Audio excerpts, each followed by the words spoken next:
అటువంటి కుండాల చేస్తే మనకు ఎల్ల మాయమనే కోశ మాయమనే మహిష మాయమనే ముక్కోటి దేవతలు నా ఇంట్లోకి వెళ్ళే వచ్చింది. అందుకే కుమ్మరోళ్ళం. ఆ కుమ్మరోళ్ళ దాంట్లో మీరు ఎన్ని తిన్నా ఏమి తిన్నా మీకు సర్వరోగ నివారణి, మీకు సర్వరోగ నివారణి కావాలంటే కుమ్మరోళ్ళ కుండాలనే మీరు తిని చూడండి.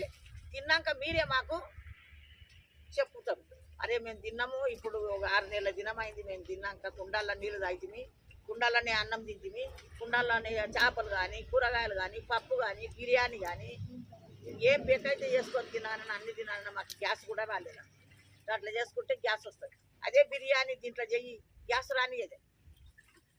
అదే బిర్యానీ దాంట్లో స్టీల్ దాంట్లో గిలేట్ దాంట్లో చెయ్యి తినటాలకల్లా డేపు కూడా రానియదే. ఇదేం చేస్తుంది అంటే దీనికి సూట్ ఉండి అది తినందాడే వెనకడికి తినలేరా ఇట్లా సూట్ అయ్యి గ్యాస్ అనేది రాని ముఖ్యమైనది. గ్యాస్ రానియకుండా మనకు